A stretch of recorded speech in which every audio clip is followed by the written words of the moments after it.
All right, welcome to episode 1 of Rolling Sober, a podcast about jiu-jitsu and sobriety, two things which oddly intersect quite a bit. Started a organization here in Los Angeles called Rolling Sober, and it's a men's recovery-based meeting where we do a recovery-themed little meetup for 30 minutes, and we talk about our journey of recovery through for addiction, and then we do some jiu-jitsu. And it's been dope, and this is my buddy. Yeah, my name's Zach, White Belt Zach, for those who know me. James, I just want to point out right now, you have a big gulp drink, but it's filled with coffee, and I don't think that's how those are served. Yeah, it is actually. You go to 7-Eleven right now, and they have nitro coffee for $1.99. It's a life hack. So you get the nitro coffee in a big gulp cup. And that is correct. They don't look at you sideways? No, $1.99. In fact, they're like stoked about it. They're like, that's $1.99. In fact, the guy goes, just coffee? I'm like... What do you mean just coffee? Yeah. You mean just a fucking pack, like a jet pack full of coffee? I guess the 7-Eleven in Pasadena is used to seeing crazier shit than that. That checks out. On that note, I'm also a sober fella. So we're both sober fellas here. And it's exciting. So can you tell me, a new person to Rosso, Rolling Sober, what Rolling Sober is? I mean, it's a are you talking about the podcast or the organization? The podcast. So the podcast is going to be, we're going to interview people who are either jiu-jitsu aficionados or they are someone who's in recovery from addiction, or our Gold Star guests are going to be people who are both. They are both sober and they do jiu-jitsu. It's not always, we're not going to always do Gold Star guests. We're going to get people who are, maybe they're like Professor Brian is a black belt in jiu-jitsu. He's a therapist. He's accredited. My man knows jiu-jitsu, and he's got a sharp mind, and he's going to be on here at some point. But then we're going to get people who have been on the mats for a long time, and they've been sober for a long time, and they've got some interesting thoughts. We're going to get some people on here that are brand new in their journey of sobriety and brand new in their journey of jiu-jitsu. What do they call those? Bronze stars? I don't know. It feels crazy to me to give Professor Brian. We're going to shout out our professor here. Should we say where we are? Yeah. Can we shout out the gym? Is that okay? Yeah. We're in Legacy, Pasadena. Legacy Brazilian Jiu-Jitsu. This is my camera right here, right? Yep. Hey, everybody. I think it's great. As someone who is sort of one of those Bronze Star kids, where I am 5 years sober, woot woot, and 2 years into jiu-jitsu, and I'm still not good at either of them. Okay, well, I've been sober for 7 years and doing jiu-jitsu for 6 years, and I'm not any good. So what are you going to do? Yeah, but I mean, we're going to get some real freshies in here. We're talking like 2 weeks and 2 weeks, right? Oh, yeah. It seems wild, but yeah. Yeah. That'll be good. Yeah, I mean, speaking of not being any good at jiu-jitsu, I mean, 6 years into something that you try really hard to be good at, you'd think, oh, yeah, I know some stuff. And then I just got mopped by Professor Brian today. Mopped, just embarrassed on the mat. And he was like, well, it's just because you're getting good and I have to try harder now. And I'm like, okay, try harder to just embarrass me and just, oh, God, it was awful. He's got to keep you down a peg. Yeah, fair enough. That's his job. But I hear he said something good, though, after that. He was saying that, like, your confidence in yourself has nothing to do with your ability. Which in LA and in Hollywood, which is where we are right now, is something that you see a lot, where there's people who are really confident who are bad at things. Yeah. And vice versa. There's people who are really, really good at stuff who think that they're terrible because they're surrounded by all these confident people all the time. Right. And that was an enlightening thing. That's why he gets paid the big bucks. Yeah. He's the professor. He's also a therapist. Yeah. He was we're going to turn this into just us, like, hyping up the Brian episode that's coming in 9 episodes. Yeah. Brian. It's the best. No, but it was just funny because recently we're getting ready to do a belt promotion ceremony at my school, right? Right. Our school. We can go to Burbank. We can sign up to be considered for our belt promotion. And I am, technically speaking, overdue for my promotion, but I'm like, I don't feel like I'm ready, but I didn't feel like I was ready for the last one either. Yeah. And I'm like, I was just speaking to Brian about it, and he was like, no, if you want to get ready for it, I can help you feel like you are ready for it. And then today he just embarrassed me. Smashed me. It's good, though. I think to bring it back to why we're putting these two weird things together, that's the thing that really got me. When you introduced me to jiu-jitsu a couple years back, I was like, oh, this feels like we're both musicians, too. That's our background. But also both sober dudes. And all these things, you have to admit that you're shitty. Yeah. That's like one of the first steps of being a good musician, of being a good sober person, or any sober person. You got to be like, hey, I'm I lost. bad at being sober. Yeah, I lost. I lose. Tap. I lost. Yeah, exactly. And then in jiu-jitsu, you tap constantly, especially when you first start out. Yeah. And I think that humility, that forced humility, is what ties all these things together in the triangle of awesomeness. The willingness to put on a white belt and get out there on the mat and be embarrassed is what is going to put you on the path to becoming a black belt. Yep. Right. Yep. And Professor Gerardo, another black belt here at the gym, was telling us today that feeling of not being ready, of not being any good, never goes away. You know. Yeah,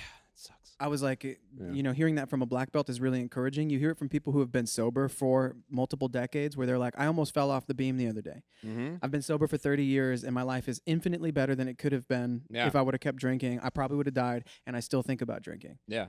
It never gets any easier. No. And so we got to tie the white belt on, you know, in our minds and get on the mat and tap and be prepared to tap, because if you don't tap, you're going to get choked or you're going to get your arm broken. Now, I got a question as white belt Zach, as the representative of all the white belts in this on this podcast.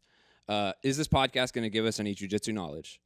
Yeah, for you sure. You think so? Yeah, I want to talk so. some actual, like, are we talking kimuras? Are we talking side controls in this podcast at all? Or are we going to? I think so. I think we ought to. Yeah. Don't you? Yeah. I got smashed by Professor Brian today, and you today. We're both wearing rash guards like we're about to roll. I just want to tell the audience that these rash guards are brand new in terms of no sweat on them at all. We both were very sweaty and gross before this, and we're like, we're going to podcast, and it's going to be a video podcast. Yeah. So we should clean up a little bit. Yeah. So these are fresh rash guards. We're one of those guys now, like John Danaher, who just like wear rash guards for fashion and don't roll. I'm not, you know, advertising anything here, but you know, if you wanted one of these, you could get it. Oh yeah, that's right. You're actually advertising the thing we're on. RollingSoberBJJ.com. Yeah. I just got a loaner because I'm sweaty. Stock's coming in. Yeah. Wait. From China. We should do a plug right now because we don't have any. From China. This is our. This is our beginning podcast. We don't have any sponsors or anything, obviously. Right. Should we plug the Rolling Sober? Yeah, the rash gear. Guard? Yeah, I mean, gear. it's if you go to RollingSoberBJJ.com, you can get one of these rash guards. I designed this logo. It's the Penrose triangle, and I was going for a Street Fighter font. I created that. You can't find a Street Fighter font, so I had to kind of like look at it and try to recreate it. It says it. Yeah, it's kind of 80s. It feels like we're like a Cobra Kai type gym. And we're not. No, you know, no. we're just a bunch of morons with tattoos trying to stay sober. Yeah, you know? yeah. And that's So a beautiful thing. You said Penrose Triangle. What is that? The Penrose triangle is like an impossible shape. It's kind of hard to see on this one, but it's like it kind of like folds into itself in this like never-ending kind of pattern. And so when you see a well-drawn one, you're like, that's not possible, because the 3D-ness of it doesn't make sense. It kind of folds into itself in an infinite pattern. Cool. So, but there's triangles, so many triangles in jiu-jitsu. There's a lot of triangles. Shape. It's also a sobriety shape, right? The triangle. I mean, I don't know much about you know, that anonymous program for which it represents. And even if I did, I probably wouldn't talk about it because it's an anonymous program. So there's a fight club that some of us are involved with who are part of this Rolling Sober community, but we are not affiliated with that said fight club. No. Even we're tiptoeing around dangerous things, even talking about this said fight club. Right. And I think so we're letting people know now, if you're part of this cool club that meets at the bottom of churches and doesn't fight, this podcast is adjacent but not affiliated. That's correct. Yeah. And ultimately you can't say that you're affiliated with Fight Club, can you? So no. So just forget everything you just heard for the last 30 seconds. It's the rule right after you can't talk about Fight Club. Exactly. And, you know, ultimately, that makes it easy because I'm just not going to talk about it. Yeah. And it makes it, I mean, there might be some people who are like from that Fight Club who want to talk about specifics of it. And I think it's okay. I know there's other podcasts that bring it up when people are talking about sobriety and whatnot. It's just, we're not going to like speak as them. Whenever we're talking in here, we're talking from Rolling Sober. That's where we're coming from. The opinions of Rolling Sober are expressed here, and not the opinions of other 100%. organizations. And the other thing is this: recovery is not a one size fits all. Oh no. There's people who are refuge recovery people. Yep. There's people who go to Alcoholics Anonymous. Yeah. There's people who like microdose mushrooms and have stopped doing hard drugs. Sure. Yeah. And listen, not judging. Mm-hmm. I honestly wish I could microdose mushrooms without ending up in the fetal position and thinking about killing myself. But I just have so much proof that that's where it's going to end up eventually. Yeah. That I have gone full blown sober, and I've been sober for coming up on 7 years. On October 30th, if I decide not to get high or drink, it will be 7 years of continuous stone cold sobriety. It's beautiful, baby. You're like a purple belt in sobriety. It's You know? perpetually. Yeah. No, it's good though.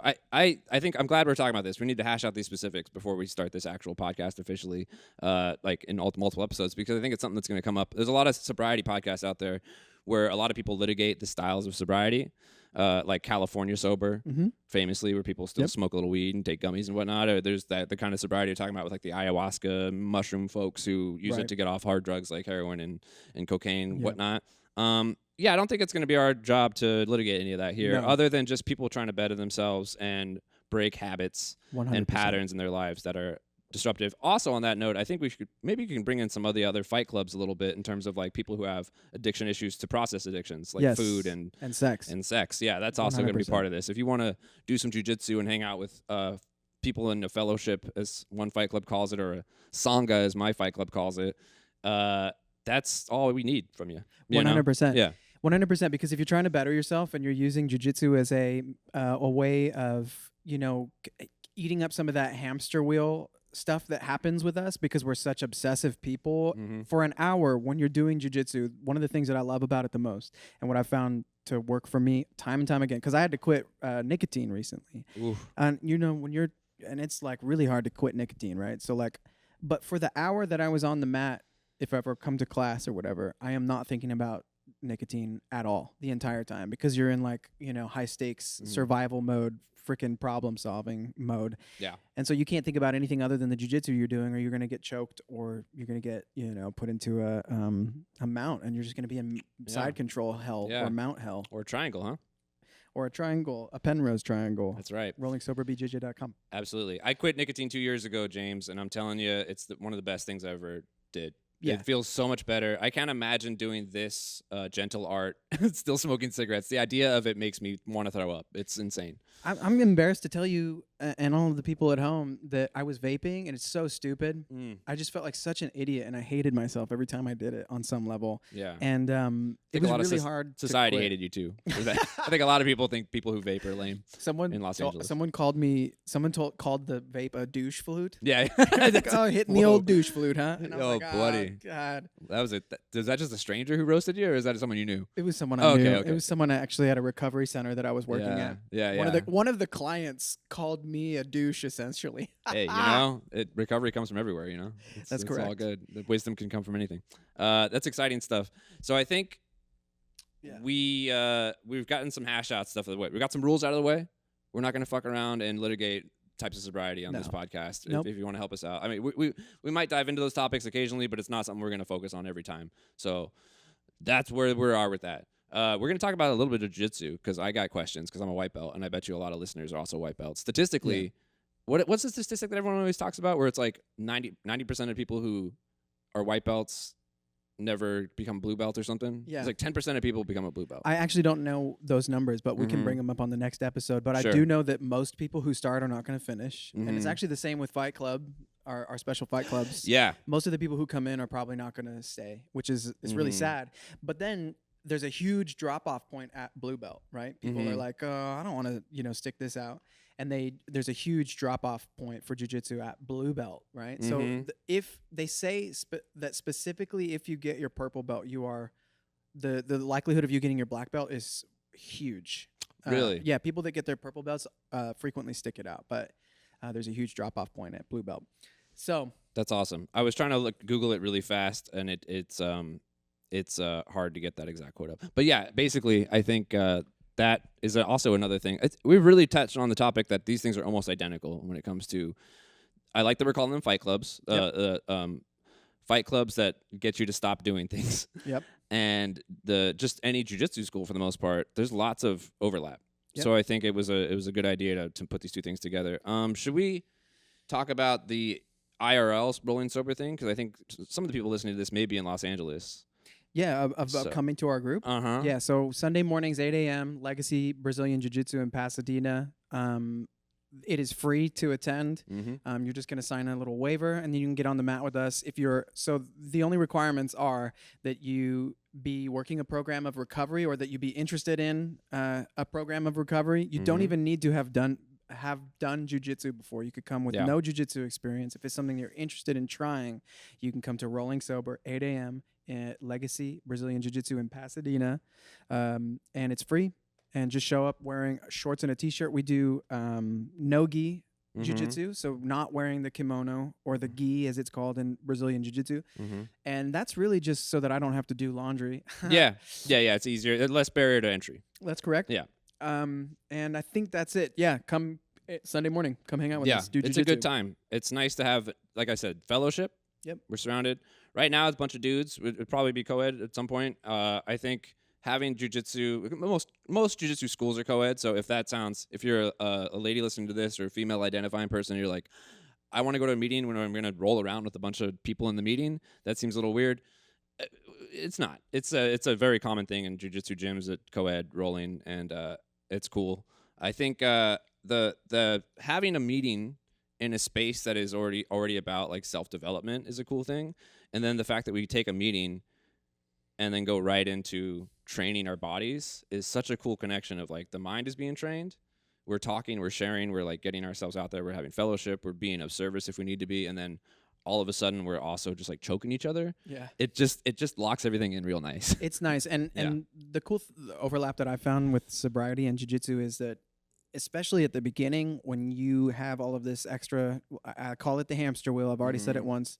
But the hamster wheel thing, your brain is spinning and you have no idea what you enjoy doing for fun anymore. You're like, you don't know what to do with all of this self-hatred and stuff. So for an hour, you get to be a warrior. You get to learn a little bit about what you're capable of physically. You get to push yourself and you are unable to think about something else for that full hour. And then it gives you something to obsess about later on because you're like sitting there watching videos. If you fall in love with it like us, you're like sitting there watching videos and trying to think about why you suck at it. Yeah, you're going to get a fucking Flow Grappling membership. You're going to go on YouTube holes. It's a 4D Rubik's Cube that cannot be solved. But it is cool, as I was saying, like relating it to other things in my life. Before you started rolling sober and I started connecting these things together, as a musician, I noticed it's the same. Yep. You know what I mean? Like, it's just like you have to practice to get better at something. And it's also something that if you're doing it at a high level or even a hobbyist level, when you're doing it, nothing else is there. Yep. And that is sort of the definition of meditation in a lot of ways, where you're just being present and in the moment. And just having that for an hour, even if it's just once a week, is so beneficial to everybody. I know a lot of people who have, anxiety issues. This is Los Angeles. Basically, everyone has anxiety issues or depression issues, things like that. And having just that mindfulness, I can say from personal experience, is just like completely made things easier when it comes to literally doing anything, even if it's like ordering Thai food. Like anything is easier if you just have a few hours of that every day. So that's we're just plugging a lot right now. Yeah. But this is sort of what the vibe's going to be. We just wanted to do an opening episode to like tease it out. Yep. Also figure it out for ourselves. We'd like to see how the sausage is made here at Rolling Sober. Yeah. We're all about transparency and honesty. Yeah. Is there any other? I'm trying to think. I'm usually the one who always tries to poke holes in all your ideas and like, and really kick the tires on things. I'm wondering if there's anything else we need to tell people about what they have in store to keep subscribing and listening to us, or I guess following now. There's no subscribing anymore on Apple Podcasts. I think at some point in time, like we're gonna start doing like instructional little videos and stuff. Because it's a video podcast, there will be episodes that are a little bit different. There will be how not to drink. Yeah, do not pick that up. Yeah. There will be instructional. Here's stuff. Here's how to make coffee. Yeah, there's so much. I mean, we're gonna talk a lot about caffeine. Yeah. It's all I got left. Same. No, we're in the same boat in terms of what we got. Yeah. So we're gonna talk a lot of coffee. Yeah. We might have a barista on at some point. Oh, come on. Come on now. Come on That's down. it, dude. I think that's it. Yeah. Yeah. Yeah, basically. Just we're going to chit chat about being sober, we're going to chit chat about jiu-jitsu, and we're going to just chit chat about life in general. And being healthy in your mind and your body. Yeah, feeling good. If you want a place where you can hang out with a couple of fellas who are sober and trying to make themselves better, and you also want to do those things, and maybe learn how to do the proper arm bar and triangle, and also how to really make an AeroPress work for your coffee game, you come to the right place. I mean, it's a one-stop shop. That's right. All right. I think that's it for me.